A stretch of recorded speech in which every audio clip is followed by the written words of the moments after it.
जब तक से ना जाना जाए, कर्म धर्म से कोसों दूर, कहे अवतार मिले जो सद्गुरु, तो ईश्वर का दिखेगा.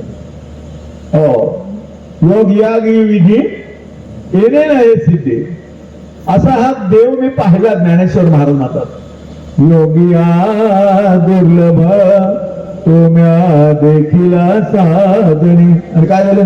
पाहता पाहता मना न पुरे धणी का, देखिला देखिला माये, काय शब्द गोड वापरला, देखिला देखिला माये देवांचा देव. कुठल्या देवाच्या गोष्टी चालल्यात? देवांचा देव पाहायचा आहे. देव कुठं आहे? देव देवळात. मान्य ना? हो. देव देवळात ना. देऊळ कुठं आहे? देव देवळात, देऊळ देवात. कैसे आहे मूळ शोधतो आज बघून घ्या बरं का. जर देव देवळात आहे तर देवळच देवात, याचा अर्थ विश्वामध्ये देव नाही. तुम्ही म्हणाल असं काय म्हणताय? विश्वामध्ये देव नाही, पण सारं विश्वच देवाचं आहे. जाणून घेण्याचा प्रयत्न करा. आणि म्हणून तुकाराम महाराजांना सांगावं लागलं, अरे का दाटून होता वेडे. देवाच्या बाबतीत का वेड्याचं सॉंग घेतलंय? प्रपंच करताना फार चतुरपणानं करता, चौकस बुद्धीनं करता. पण थोडी देव भक्ती करताना देवाच्या बाबतीत थोडी चौकस बुद्धी ठेवली तर काय बिघडेल का? आणि म्हणून तुकाराम महाराजांना म्हणावं लागलं की का दाटून होता वेडे. अरे देव आहे तुम्हापुढे, पुढे आज ईश्वरी सत्ता आहे, मागे पुढे ब्रह्म दाटेल म्हणती देव आहे कोठे. पुढ्यातच नाही म्हणले, मागे पुढे ब्रह्म दाटेल म्हणती देव आहे कोठे. अरे दयामध्ये जाती आहे ती तया कोणी नाही ओळखती. आमच्या व्यवहारात सगळे देवात चालले तर आम्ही देवदेव करत फिराव का? हो. कुठे शोधीची रामेश्वरन, कुठे शोधीची, अशी ईश्वरी सत्ता जवळ आहे. आणि म्हणून ज्ञानेश्वर महाराजांना सांगावं लागलं की पाहता पाहता मन नपुरे धनी, देखिला देखिला माये देवांचा देव. देवांचा देव कोणाला म्हटलेलं आहे? दासबादामध्ये 10वा समाज बघा. ब्रह्म विष्णू आणि हर तयासी निर्मिता तोची थोर, तो ओळखावा परमेश्वर नाना यत्न करून. नाना यत्न करून ज्यानं ब्रह्म विष्णू महेशाला निर्माण केलं त्याला म्हणतात देवांचा देव. हो. आम्ही हे 3 देव मानतो, ब्रह्म विष्णू आणि महेश. या तिघांना निर्माण करणारा कोण आहे? ब्रह्म विष्णू आणि हर तयासी निर्मिता तोची थोर, तो ओळखावा परमेश्वर नाना यत्न करून. आणि तो देव ठाई पडेना तरी यमयातना चुके नाही. ब्रह्मांड नायक चोदवेना हे बरे नव्हे. म्हणून देव ओळखावा. का?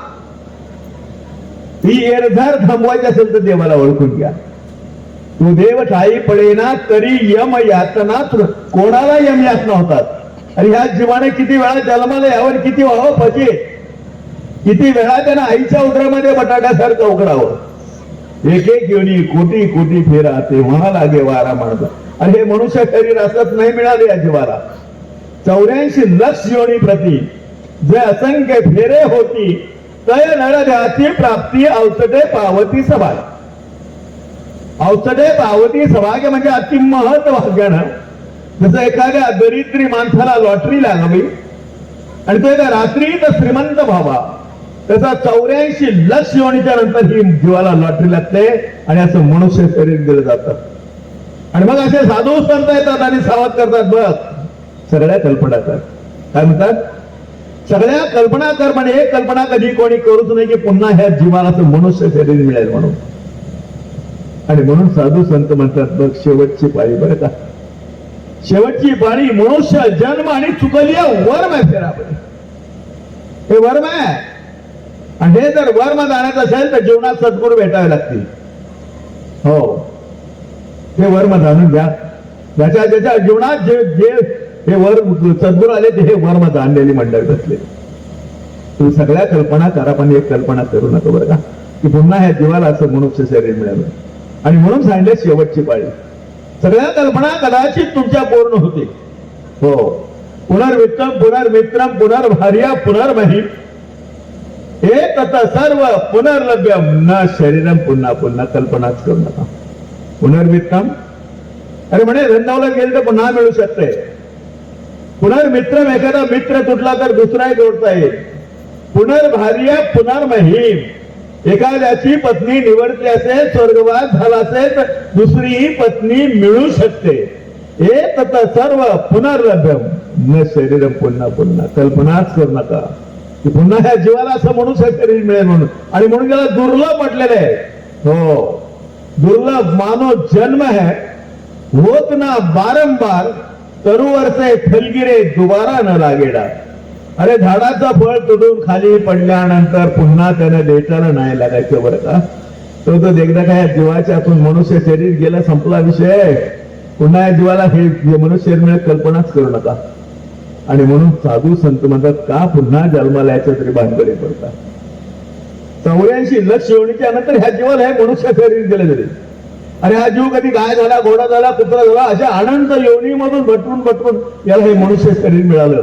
आणि ते मग असे साधू संत येतात आणि सावध करतात बरं का पुन्हा जन्माला याच्या कल्पना करतात. हे शरीर तर नक्कीच ह्या जीवाला मिळणार नाही. कारण काल नव्हतं. काल हा जीव कुठल्या तरी दुसऱ्या योनीमध्ये होता. काल नव्हतं, आत्ता आहे, उद्या नक्कीच नसणार आहे. काल नव्हतं, आत्ता आहे, उद्या नसणार आहे. आणि मध्येच भासताना तिलाच माया म्हणतात. हा जीव मायेमध्ये, अज्ञानामध्ये लिप्त झालाय. आणि म्हणून याला याच्यातून बाहेर काढायचं कार्य सद्गुरू करतात.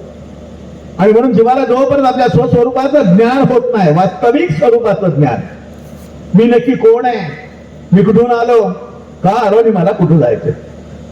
हो, तू ना मी कोण आहे तर मी म्हणे मी जाधव बोलतोय, मी पवार बोलतोय. अरे मी म्हणजे शरीर आहे का? मी म्हणजे शरीर तर काल ह्या जीवाला हे शरीर होतं. मी कोण आहे, मी कुठून आलो, का आलो, मला कुठं जायचंय. आई म्हणते मूल माझं, बरोबर आहे. वडील म्हणतात मूल माझं. प्रकृतीच्या माध्यमातून प्रकृतीला प्रकृतीने निर्माण केलं, म्हणजे प्रकृतीच्या माध्यमातून तो त्यांचा अंश आहे. आई म्हणते मूल माझं, वडील म्हणतात मूल माझं, बरोबर आहे. त्या मुलाला जी चालवणारी सत्ता आहे, ते आई वडील म्हणतील का तो आमचा अंश आहे म्हणून? मग तो कोणाचा अंश आहे? ईश्वर अंश जीव अविनाशी. अरे तो कोणाचा अंश आहे? त्या ईश्वराचा अंश आहे. म्हणजे अंशाने अंशीची नाही भेटलं तर त्या जीवाचे काय बरं. ईश्वर अंश जीव अविनाशी, चेतन अमल सहज सुकराशी. ईश्वराचा अंश जीव आहे. देव चेतन आहे, जीव बी चेतन आहे. देव सर्वज्ञ आहे, जीव अल्पज्ञ आहे. देवाची सर्व ठिकाणी सत्ता आहे, जीवाच्या शरीरावर सत्ता आहे.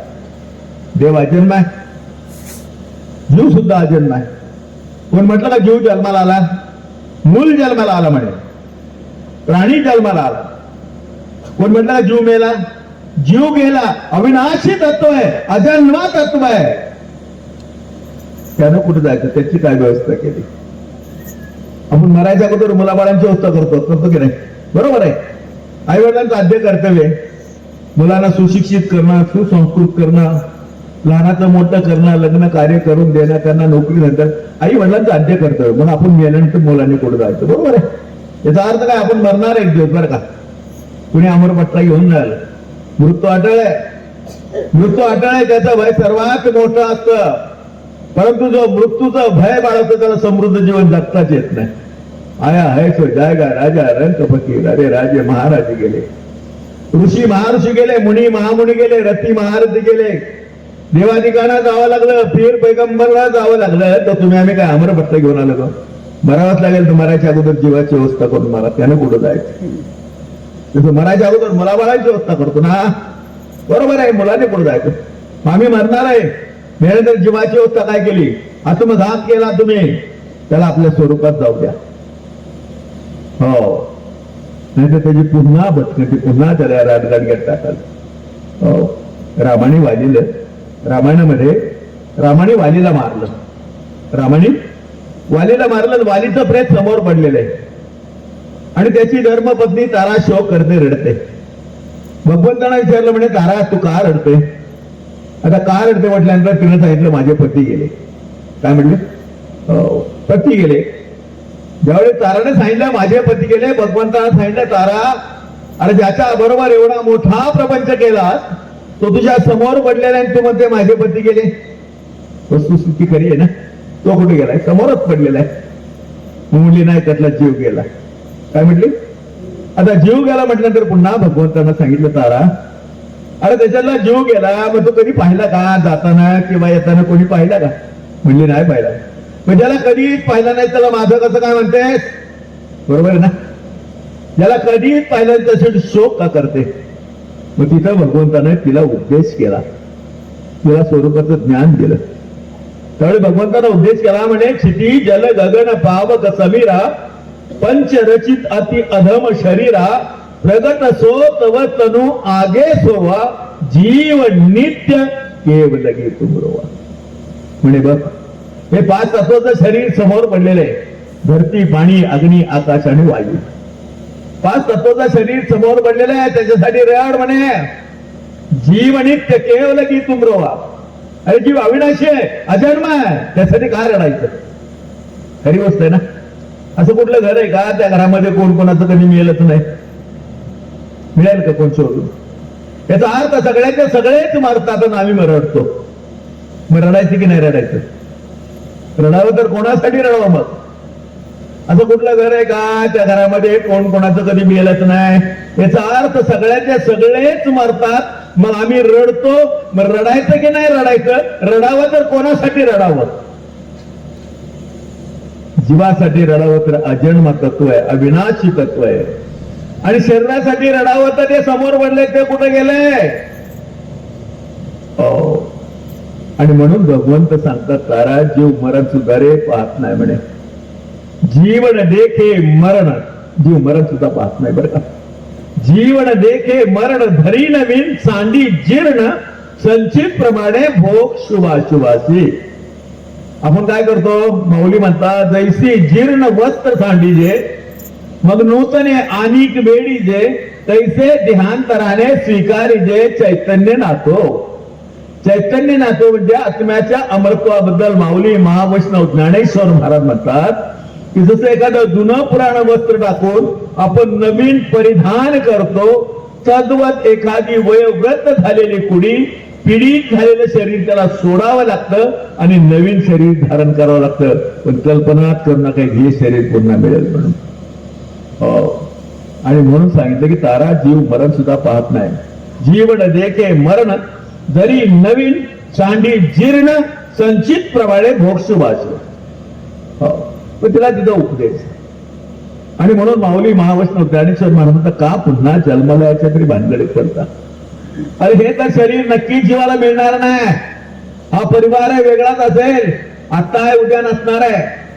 आणि म्हणून माऊली म्हणतात की तैसे येण्याची शरीरे, तैसे येण्याची शरीरे शरीरा येणे सरे किंबहुना एर झारे चिरा पडे. एर म्हणजे येणं आणि धार म्हणजे जाणं. ही एर धार कोणाची चालली? अरे या जीवाने किती वेळा जन्माला यावं, किती व्हावं पाहिजे. या जीवाची एर धार थांबवायसाठी अनंत योनीमधून असे मनुष्य शरीर तुम्हाला आम्हाला दिलं. आणि कसं दिलं? अमोली करत ना जोडिले रे तुझं कार्य ब्रह्मबीज ना ओळखते. हो, सर्वात भगवंताने सांगितलं, सर्वात उत्तम कीर्ती केल्याने मी एक मनुष्य बनवला. काय असं भगवंताचं प्रयोजन असेल की मनुष्य जन्माला एवढं श्रेष्ठत्व दिले? जाणून घेण्याचा प्रयास करा. हो, आणि म्हणून म्हणतात तैसे येण्याची शरीरे शरीरा येणे सरे. आणि या शरीराच्या माध्यमातून ह्या जीवाची एरदा थांबवा. बाकी कुठल्या योनीला भगवंताने अधिकार दिलाच नाही. भ्रमणा पावले वेचिताची वाव प्रवेशाची ठाव एकची द्वार. पूर्वी नगराला तटबंदी असायची आणि त्या तटबंदीतून बाहेर पडण्यासाठी एक प्रवेशाचं द्वार असायचं. तसं 84 लक्ष योनी जीवाची तटबंदी आहे आणि या तटबंदीतून बाहेर पडायचं एकच द्वार, ते हे नरद्वार. संपला विषय. तुम्ही आत्मघात करू नका. आणि म्हणून या ठिकाणी माणसाला समजवलं जात आहे भक्ती का करायची, कोणाची करायची. हो, सगळं देवाकडचं मागतं. देवाला कोणी मागितलंय का? देवा माझं आमचं दे, देवा पोराचं लग्न होते, देवा पोराला नोकरी लागू दे, देवा माझं हे बिघडलं ते होते. देवाकडचं माहित आहे, देवाला मागून बघा. हो, देवा मला काय नको, देवा तूच पाहिजे.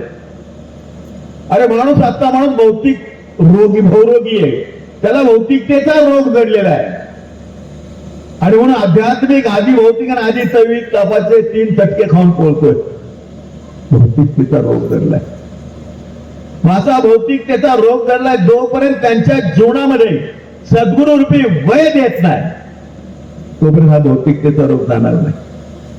माणूस आजचा माणूस वस्तूतून सुख शोधतोय, वस्तूतून सुख शोधतंय, पण वस्तूतून येणारं सुखच मुळात परतंत्र सुख आहे. वास्तविक सुख जे अंत करणारा तृप्त करणारा ते सुख होय. आणि त्या सुखाचे अधिकारी सद्गुरू आहे. सद्गुरू सुखाचे सागरू, सद्गुरू प्रेमाचे आगरू, आणि सद्गुरू धैर्याचा डोंगर कदा काळी डळमळेना. अरे जीवन आहे, जीवनामध्ये चढउतार येणार, पण डोंगरा एवढं धीर देणारे सद्गुरू आहेत. गुरु दुष्टाचे दंडन, गुरु मुक्तीचे बंधन, आणि गुरु पापाचे खंडन नाना परिवारात असेल. अरे वाल्याचा वाल्मिक ऋषी बनवायची ताकद सद्गुरू मध्ये. हो, आणि म्हणून जीवनात देव नाही भेटला तरी चालेल, देव नाही भेटला तरी चालेल, पण कोण भेटावेत? सद्गुरू भेटावेत. कारण सद्गुरूच्या कृपेनं भेटलेला देव कळतो, नाहीतर देवाला त्यांना हा बुद्धीचा विषयच नाही मुळात. मन बुद्धि से परे है देखा, कोटि कोटि प्रणाम तुम्हें. अरे ईश्वरी सत्ता करीब है, जितना करीब खुदा है उतना करीब ना कोई, समझ उसी को आहे सिद्धों पर सद्गुरु की रहमत. गुरु कृपा होणं गरजेचं आहे. हो, हे का नाही, गुरु कृपा झाल्यावरी ब्रह्मसृष्टी दिसे सारी आहे. अरे सद्गुरूच्या कृपेनं ती दृष्टी प्राप्त करून घ्या. सन्मुख आहे. हो म्हणे शरीर देखील लाभ एवढा मी जवळ आहे. अजून किती जवळ आहे? तैसा हृदयामध्ये असताना रामो सर्व सुखाचा आराम, पण प्रहंताची काम विषयावरील माणसं विषयामध्ये गुरफटलेली आहेत. हो, ज्ञानेश्वर महाराजांनी बरीच उदाहरणं दिली त्याच्यावरती. हो, का कमल कंदानी दरदुरे नांदणू केकेची घरी परी पराग सेविजे भ्रमरू येरात चिखलची उरे. का कमल कंद आणि दरदुरी. कमळाचा कांदा कुठे उगवतो? चिखलामध्ये. त्याची खुराकी काय? चिखलच आहे. आणि त्याच कमळाच्या कांद्याच्या बुंद्याजवळ चिखलामध्ये बेडूक नावाचा सुद्धा एक प्राणी आहे. का कमल कंद आणि दरदुरी म्हणजे बेडकी. दोघांचं वास्तव एकाच ठिकाणी आहे, दोघांची खुराकी एकच आहे, पण कमळ थोडी आपली अवस्था बनवतं आणि त्या चिखलातून वरती येतं, आणि कमळ उमलल्यानंतर त्याच्यातून मग सुगंध दरवळायला सुरुवात होते. मासे कित्येक मैलाहून भ्रमर येतात बरं का, हे बसलेले भ्रमर आहेत. असे कित्येक मैलाहून भ्रमर येतात आणि त्याचा मकरंद सेवन करून जातात. पण त्याच कमळाच्या बुंद्याजवळ, त्याच कमळाच्या बुंद्याजवळ बेडूक नावाचा सुद्धा एक प्राणी. त्याला कधी वाटत नाही की असा मकरंद आपण सेवन करावा. तो तिथंच चिखल चिवडतो आणि तिथून ड्राव ड्राव ड्राव ड्राव करतो. अशी माणसं प्रपंचामध्ये बरबटलेली कडे चिखलातच सगळी. हे चिखलच सर्वांचं खाणं आहे. ह्या संसाराला चिखल म्हटलंय. हे चिखलासारखी अवस्था आहे. मग ह्याच्यातून थोडस वरती येण्याचा प्रयास करा. हो, चिखलाची खुराकीच आहे, कमळाची खुराकीच चिखल आहे. तसं प्रपंच ही दलदल आहे, पण या दलदलीतून जण येण्याचा प्रयास करा. पण काही मंडळी अशी गुरफटलेली आहेत ना की जन्माला गेला हो कधी वरती यावंच नाही वाटत, कधी वाटतच नाही की त्या परमेश्वराने मला 9 महिने 9 दिवस आईच्या उदरामध्ये जिवंत ठेवलं. ज्याच्या सत्यानं शरीर चाललंय, अरे शरीराच्या माध्यमातून सगळं चाललंय. कोण दुकान घेतंय, मकान घेतंय, जमीन जुमला खरेदी करते. अहो शरीर मन वस्त्र घालून नटवतोय, शरीर मन अलंकार घालून जतवतोय. अहो शरीर मन या समाजामध्ये मान सन्मान चाललाय. पण ज्या माध्यमातून शरीर चाललंय, ज्या माध्यमातून शरीर चालायचे माध्यम फक्त शरीरातून निघून गेलं. कोण म्हणल का 2-4 दिवस राहू द्या, पाहिजे तर आम्ही तेल मालिश करून ठेवू गाव. अहो थोरला भाऊ मेला, धाकटा भाऊने म्हणतो दादाच्या हातातल्या घड्याळ काढून घ्या, दादाच्या हातातल्या घड्याळ काढून घ्या. लोकांनी समजवलं, अरे म्हणे राहू दे, आतापर्यंत दादाने वापरलंय, दादाच्या हातात चांगलं दिसतंय. म्हणतो नाही नाही इम्पोर्टेड आहे, विनाकारण कशाला. बघा काय समजवतोय. अहो जुन्या जमान्यातला म्हातारा असतं बरं का, आणि त्याची अशी कानाबरोबर पगडी असते. म्हातारा मिळालं, म्हातारीला माहिती म्हातारीच्या कानात सोन्याच्या बोळ्या आहेत, बाळ्या आहेत. आता कशा काढायच्या? म्हातारी रडत रडत वर्णन करते, म्हणजे माझं म्हातारं किती चांगलं दिसायचं, म्हाताऱ्याच्या कानात सोन्याच्या बाळ्या किती शोभून दिसायच्या. माणसं म्हणले अर त्याच्या कानात सोन्याच्या बाळ्या तेवढ्या काढून घ्या. काय देणार समाज? अरे माडी हवेली रंगीत वलन जिथला ती राहणार. सोना चांदी पैशाचं गाठोडं नाही कोणा मिळणार. तुका म्हणे हा नरदे, लक्षात ठेवा, तुका म्हणे हा नरदे पुन्हा नाही मिळणार शेवटची पाळी. हो, कल्पना सगळ्या करा, एक कल्पना करू नका. ही शेवटची पाळी, मनुष्य जन्म नाही मिळणार. अरे अशी ईश्वरी सत्ता सन्मुख आहे, एक मात्र अशी सत्ता आहे की त्या सत्याशिवाय झाडाचं पान तिथे हलत नाही, त्या सत्याशिवाय आमच्या डोळ्याची पापणी वर खाली होत नाही, अशी एक मात्र सत्ता आहे. हो, तुकाराम महाराज म्हणते 9 महिने मायापोटी कोणी रे पुरवली रोटी, कोणी घडवले हात पाय कोणा म्हणशी बाप माय. 9 महिने मायापोटी कोणी रे कोणी पुरवली रोटी. अरे त्या बंदपेटीमध्ये कोणी रक्षण केलं? कुठली सत्ता आहे? हो, बंदपेटीमध्ये हवा दिली, पाणी दिलं, सगळं काय दिलं ना. मग आता आपल्या तोंडावर नाका तोंडावर 5 मिनिटं रुमाल बांधा. आपली अवस्था काय होती बघा. त्या बंदपेटीमध्ये कोणी रक्षण केलं? कुठली सत्ता आहे? हो, 9 महिने मायापोटी कोणी रे पुरवली होती. आणि कोणी घडवले हातपाय कोणा म्हणजे बापाय. बापाचं नाव विचारले बरोबर म्हणतो संपतराव गणपतराव. काही नाक चिटकायला गेले की डोळा बिळा चिटकायला गेले होते. अरे कोणी रे घडवले हातपाय कोणा म्हणजे बापाय. हो, तुका म्हणे सावध होई पूर्ण सद्गुरूला शरण जाय. अरे रहस्य आहे जीवनात असे विद्यमान सद्गुरू माता सुदीक्षा महाराजांच्या कृपेनं हे रहस्य तुम्हाला जाणून घेण्याचा योग आलेला आहे. हो, जन्माला आल्याबरोबर मुखामध्ये दात होते का? आता बरंच म्हणते ह्याव करेगा त्याव करेगा. जन्माला आल्याबरोबर का नाही म्हटलं ह्याव करेगा त्याव करेगा? आणि मग जन्माला आल्याबरोबर लगेच आमच्या मुखामध्ये अमृताची धार सोडली. अरे कुठली सत्ता आहे? किती दयाळू आहे, किती कृपाळू आहे. आमच्या मुखामध्ये दात नव्हते, जन्माला आल्याबरोबर आमच्या मातेला लगेच दुधाची उत्पत्ती करावी आहे का नाही? कुणी केली बाळा दुधाची उत्पत्ती, वाढवी श्रीपती सवे दोन्ही. अरे आईला वाढवतोय, बाळाला वाढवतोय. कुठली सत्ता आहे? हो, एक मात्र सत्ता आहे. जन्माला येऊन मुखात अमृताची धार सोडावी. आता मला सांगा, हे तुम्हाला आम्हाला जे ज्ञान दिलं ना, विज्ञानचं एक ज्ञान आहे बरं का. ज्ञानाची आणि विज्ञानाची सांगड बांधून सद्गुरूने तुम्हाला मला ज्ञान दिले. कारण या ज्ञानाला विज्ञान पूरक आहे. विज्ञान म्हणजे काय? पोट भरायची विद्या. बाकी काय करणार? डॉक्टर झाला, इंजिनियर झाला, वकील झाला, काय करेल? चांगल्या प्रकारे पोट भरेल, माडीत राहील, गाडीत फिरेल आहे का नाही? पोटच भरेल ना, दुसरं काय करणार? गरीब सुद्धा पोट भरतात बरं का. भिकारी सुद्धा आपलं कलेनं पोट भरतो. सामान्य ज्ञान आहे, काय मोठी गोष्ट नाही. आणि मग ज्या एखाद्या विज्ञानमध्ये मोठ्यातल्या मोठ्या सर्जनला डॉक्टरला बोलवा आणि त्याला सांगूया आपण की बाबा जिथून दूध येतं त्या जागेचं ऑपरेशन करा आणि दूध काढून दाखवा. मिळेल का?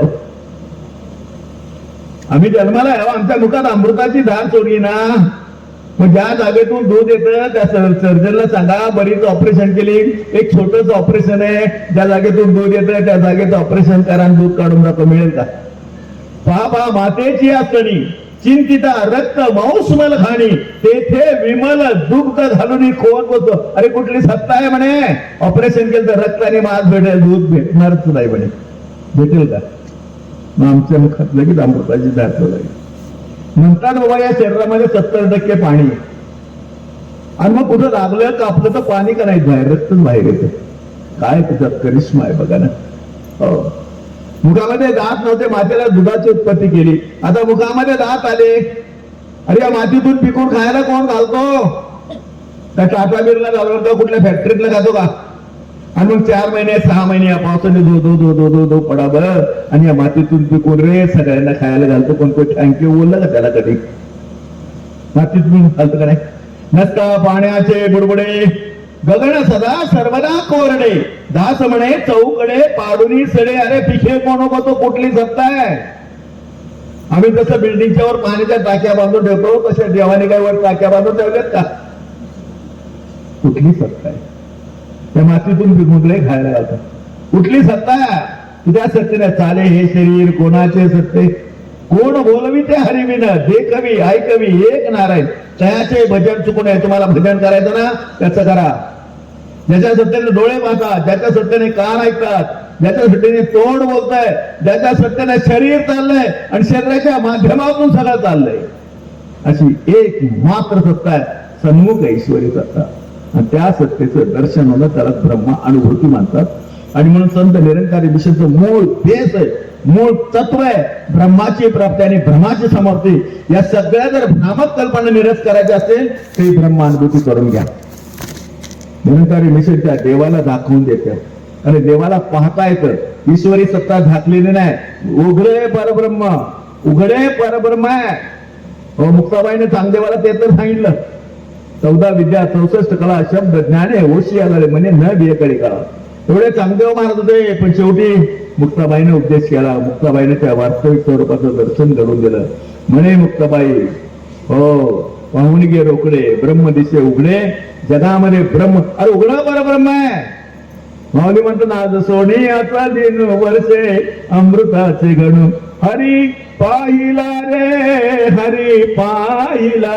आज बघून घ्या, आत्ता लगेच संगत संपल्यानंतर पाहता येतं देवाला. अशी ईश्वरी एक मात्र सत्ता आहे. हो, त्या सत्तेचं आपण आत्तापर्यंत वर्णन ऐकलं. आणि म्हणून माऊली म्हणतात हो की देखीला माये देवांचा देव पिटला संधी निमाले तुझे पण. हो, कसा बघितला, अनंत रूपे अनंत वेशी देखीला मेटाशी, बाप रखुमा देवी वरू खून बांधली कशी. खुण्याशिवाय परमात्मा कळत नाही. बघा, आणि म्हणून संत निरंकारी मिशन काय करतं, देवाला दाखवतं. देवाला दाखवल्यानंतर मग वास्तविक आमच्या जीवनात देवाला मग भक्ताला सोडवतं. ते बघा, आता मी 2 मिनिटं घेतो फक्त, वेळ संपलेली. ज्यांनी आपण देवाला कसं पाहतो, कसं पाहिलं, ज्यांनी देवाला पाहिलं त्यांनी हात वरती करा बरं. काय का नाही, हे कुठे आहे का देवाला पाहता याचा अर्थ. हो, देवळातल्या देवाची नाही गोष्टी करत बरं का. जाणीतो परमात्मा निर्गुण. परमात्मा कसा आहे, जाणीतो परमात्मा निर्गुण, त्याशीच म्हणावे ज्ञान, त्या वेगळे ते अज्ञान सर्व काही.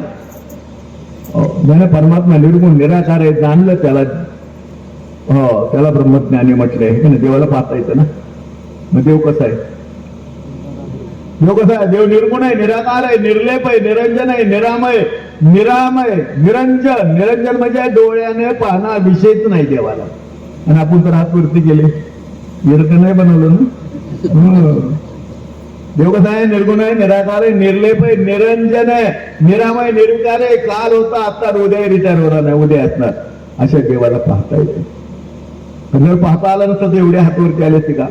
मग कायासाठी काहीतरी खून पाहिजे का नको. पण हे निर्गुण आहे, निराकार, याला कसं बघितलं आहे का नाही, कसं बघितलं. मग पाहणं कसं गुणधर्म आहे, कसं बघितलं बघा.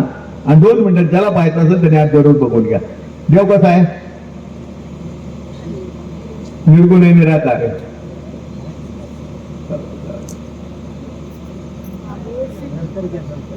बरं असतात चला, ठीक आहे. देवाला पाहता येते. प्रेमाने बोला. देव निर्गुण आहे, निराकार आहे, निर्लेप आहे, निरंजन आहे. देवाला पाहता येतं. पाहणं कसं गुणधर्म आहे, जरा लक्ष इकडे द्या. त्याला न्या, तिकडे न्या, तिकडे न्या, कुणीतरी न्या. जरा मोठ्या माणसं जेवण उचला. पाहणं हा डोळ्याचा गुणधर्म आहे का नाही. याचा अर्थ असा नव्हे एखादी वस्तू डोळ्याला दिसली म्हणून कळली. पाहणं कसा गुणधर्म आहे, डोळ्याचा गुणधर्म. सगळं जग कशा डोळ्याचं, डोळेच पाहतं ना. याचा अर्थ काय, पाहणं हा डोळ्याचाच गुणधर्म आहे. याचा अर्थ असा नव्हे एखादी वस्तू डोळ्याला दिसली म्हणून कळली. याचा अर्थ असा नव्हे एखादी वस्तू डोळ्याला दिसली म्हणून कळली, कारण दिसतं डोळ्यानी. दिसतं कशाने, डोळ्यानी. कळतं कशाने, दिसतं डोळ्यानी, कळतं ज्ञानानं. ज्याला डोळे त्याला दिसतं, आणि ज्याला ती दृष्टी प्राप्त झाली त्याला कळतं. म्हणून एवढ्या हातवरती आली, ठीक आहे. ती दृष्टी सद्गुरून दिली की परमात्मा नाही, जागाच नाही. कणकण भीतर वास इसका देख नहीं नर पाता है, जब तक होय ना गुरु की दृष्टी तब तक ना द्रष्टाता है. अरे ती दृष्टी सद्गुरून तुम्हाला आम्हाला दिली म्हणून एवढ्या हातवर झाली. पाहणं कशाचा गुणधर्म आहे, डोळ्याचा गुणधर्म आहे. याचा अर्थ असा नव्हे एखादी वस्तू डोळ्याला दिसली म्हणून कळली. दिसतं डोळ्याने, कळतं ज्ञानाने. ज्याला डोळे त्याला दिसतं, आणि ज्याला ती दृष्टी आहे त्याला. डोळे जगात सर्वांनाच आहे, ती दृष्टी किती लोकांना प्राप्त आहे बघा. दिसणं निरळ आणि कळणं निरळ. एक साहेब काय म्हणले, मी आज ऑफिस मधून लवकर येणार आहे, येताना भाजी घेऊन येतो. बायकोला काय म्हणले, येताना भाजी घेऊन येतो, तुझं काम हलकं करतो. ती म्हणले आणू नका, तुम्हाला नाही कळायचं. म्हणजे दिसणं निरळ आणि दिसतंय पण. मग त्यांच्या धर्मपत्नीला त्यांच्या ऑफिसमध्ये नेले, खुर्चीवर बसवले, टेबल पुढे होता, टेबलवरती फायली होत्या, पेपर होते, कागदपत्र होते. तिला दिसतंय की, ती म्हणते कागदांचं करायचं काय. म्हणजे दिसणं निरळ आणि कळणं नाही. त्याला तिथं दिसतंय पण कळत नाही, तिला इथं दिसतंय पण कळत नाही, म्हणून दिसणं निरळ आणि. बघा, आम्ही प्रवासाला निघालो, आमची गाडी खराब झाली. आम्ही कुणाला बोलवतो, मेकॅनिकला बोलवतो. मेकॅनिक काय करतो, गाडीचं बॉनेट वरती करतो, आतमध्ये डोकं घालतो, आणि आपण बाजूला बसलो का, आपण का बसतो का. आपण बी आतमध्ये डोकं घालतो. दिसतं दोघांना, कळतं कोणाला? दिसतं दोघांना, कळतं कोणाला? याचा अर्थ काय? ती दृष्टी त्याच्याकडे. मग दिसणं निराळं आणि कळणं निराळं. ज्याला डोळे आहेत त्याला दिसतात, ज्याला ती दृष्टी प्राप्त झाली त्याला कळतं. म्हणून एवढे हातोट आले. बघा जरा 2 मिनिटं घेतो आपण. पाहणं कशा गुणधर्म आहे? डोळ्याचा. डोळ्याला पाहण्यासाठी कशाची आवश्यकता आहे? डोळ्याला पाहण्यासाठी कशाची आवश्यकता आहे? कशाची आवश्यकता आहे? अहो, अंधारात एक वस्तू पडली आणि मी तुम्हाला सांगितलं ती घेऊन या. तुम्ही काय म्हणणार? आता दिसणार, सकाळ बघ आहे का नाही? डोळे उघडत दिसेल का? म्हणजे मग डोळ्याला पाहण्यासाठी आवश्यकता. अहो, सूर्याची आहे. सूर्य म्हणजे प्रकाशाचा गोळा. डोळा देखणाची आहे, मान्य आहे. पाहणं हा डोळ्याचाच गुणधर्म आहे. डोळा देखणाची आहे, परी त्याची सूर्य नव्हता साह्य. सिद्ध पदार्थ देखोण लाहे, स्तब्ध राही अंधारी. अंधारामध्ये डोळे उघडे, समोर पदार्थ आहे, दिसत नाही. आवश्यकता सूर्य म्हणजे प्रकाश गोळा. अंधारामध्ये डोळे उघडे, समोर पदार्थ आहे, दिसत नाही. आवश्यकता सूर्याची. अरे तशी ईश्वरी सत्ता सन्मुख आहे, समोर आहे, दिसत नाही. आवश्यकता सद्गुरुविन ब्रह्मज्ञान सर्वता नव्हे नव्हेता. हे उपनिषद ते प्रमाण परम निर्वाण. अरे उपनिषदातलं प्रमाण दिलं बाबाने. असं जर हे ब्रह्मज्ञान हवं असेल तर सद्गुरूशिवाय पर्याय नाही. पाहणं कसं गुणधर्म आहे? डोळ्याला पाहण्यासाठी आवश्यकता कशाची? सूर्याची आहे का नाही? डोळा देखण्याची आहे, परी त्याचे सूर्य नव्हता साह्य. सिद्ध पदार्थ देखोण लाहे, स्तब्ध राही अंधारी. अंधारामध्ये डोळे उघडे, समोर पदार्थ दिसत नाही. आवश्यकता सूर्याची आहे. तसं ईश्वरी सत्ता सन्मुख आहे, समोर आहे, दिसत नाही. आवश्यकता सद्गुरूची. जरा अजून एक मिनिट. पाहणं कसं गुणधर्म? डोळ्याला पाहण्यासाठी आवश्यकता कशाची? सूर्याची. मग सूर्य काय करतो? सद्गुरू काय करतात? सूर्य काही करत नाही, दिसतं ते दाखवतात. सूर्य काय करतो? दिसतं ते दाखवतो. आता अंधारात सगळं गुडूप झालंय, उद्या प्रकाश पडला की सगळं दिसेल. मग दिसतं ते दाखवतात. सद्गुरू काय करतात? समोर ईश्वरी सत्ता आहे, आदर्श आहे, तिचं दर्शन करून देतात. चंद्र सूर्य हिरा दाविती देखणे, दिसतं ते दाखवतात. चंद्र सूर्य हिरा दाविती देखणे, अदृश्य दर्शन सद्गुरूच्या. अरे समोर ईश्वरी सत्ता आहे, अदृश्य आहे, तिचं दर्शन कोणाच्या कृपेने झालं? ज्याला हे वाटत नसेल की अशा ईश्वरी सत्तेचं आज आपल्याला दर्शन व्हावं. आत्ता संगत संपलेली आहे. संगत संपल्यानंतर ज्यालाही वाटतं अशा विठोबाचं दर्शन आपल्याला व्हावं, की जो जळी तळी काष्टी पाषाणी भरलेला आहे, अशा पूर्ण परमात्म्याचं दर्शन हवं असेल तर आता संगत समाप्तीनंतर सर्वांच्या लंगर प्रसादीची व्यवस्था केलेली आहे. निरंकारी मिशन आवाज देते, देवाला पाहता येतं, बघून घ्या. आणि मग शास्त्र प्रचिती लावा, आत्मप्रचिती लावा, गुरु प्रचिती लावा आणि मग तो प्रचितीने देव घ्या. ज्याला वाटत असेल आज या देवाला आपल्याला बघून घ्यायचं आहे तर सर्वांच्या प्रसादीची व्यवस्था केली, जेवणाची व्यवस्था केली. पण ज्याला देवाला बघायचंय त्याने अगोदर काय करायचं? अगोदर विठोबा, अगोदर आणि मग पोटोबा. प्रेमाने बोला.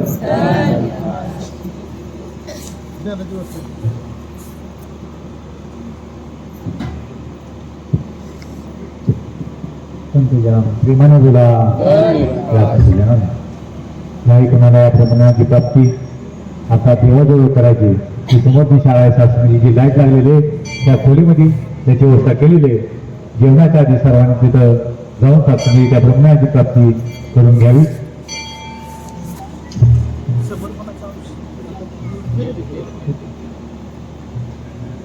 प्रेमाने बोला.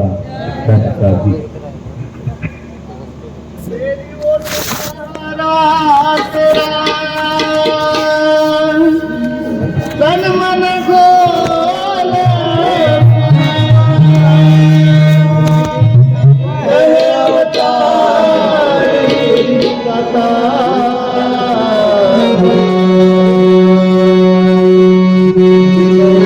दोन निवेदन द्यायची त्यांची.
राजमाता गुरुवचन अवतारी जे तुम्ही महात्मा महापुरुष दर्शन केलेले असतील तेव्हा सांगतील त्याप्रमाणे सर्वांनी लहान दर्शन घ्या. या प्रकारची प्राप्ती जर कोणाला करून घ्यायची आता देवा थोडं समोरची खुले लाईट लागलेली शाळेमध्ये त्यावर सर्वांनी त्या देवाची ओळख करून घेते. संतोष एक बड्डे शास्त्रीय महात्मांचा आपल्याला सर्वांनी करायचे असे शास्त्रीजी कसलं निवेदन करतात? ज्ञानाचं पहिलं निवेदन झालं पाहिजे व्यवस्थित, मग तुमची निवेदन झाली पाहिजे. एवढा खर्च केलाय ज्ञानासाठी. तालुका जिल्हा सातारा